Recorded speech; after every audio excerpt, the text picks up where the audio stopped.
A landmark free trade deal linking the EU and Canada went into effect on Thursday despite lingering opposition from activists worried about the pact's consequences on the environment and health.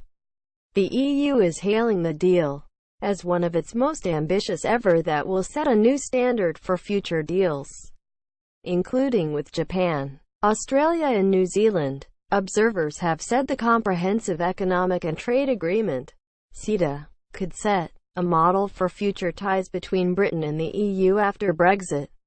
Canada called the deal one of the most progressive ever, and lit the iconic CN Tower in Toronto with the EU's official colours late Wednesday. The deal will brighten a prosperous future for our middle class, Canadian Trade Minister François Philippe Champagne said in a tweet.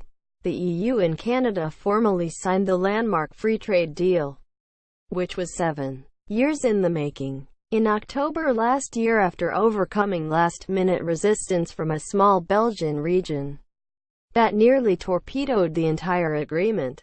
This agreement encapsulates what we want our trade policy to be: an instrument for growth that benefits European companies and citizens, European Commission President Jean-Claude Juncker said in a statement. However, it is also a tool to project our values, harness globalization and shape global trade rules.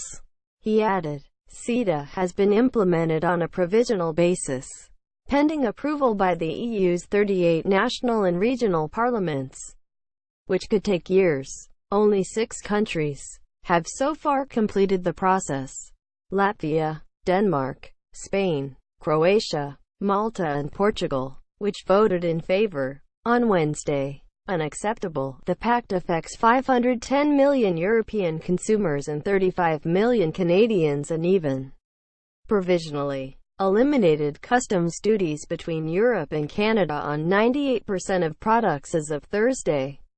Left out of the deal until the end of the ratification process is a controversial investment protection scheme, a usual component of international trade deals.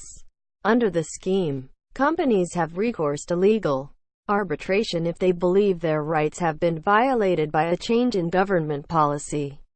This provision raised huge concerns among activist groups that fear the rollback of European regulation on the environment and health if faced with the opposition of powerful multinationals. It is unacceptable for CETA to come into force before national parliaments have had their say, said Greenpeace trade campaigner Keys Code.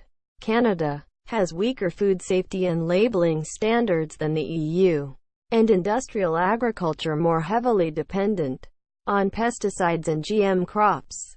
He added, it was these concerns that led the Belgian region of Wallonia, with a population of 3.6 million, to hold up the deal until it won concessions for its farmers.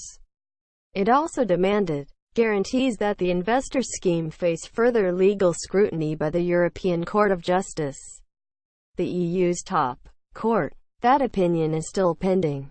Activists' anger intensified over CETA when the EU embarked on an even larger and more controversial deal between the EU and the United States.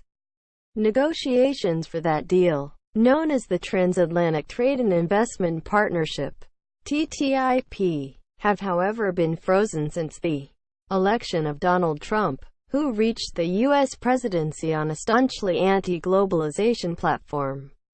AFP date created the 21st of September 2017.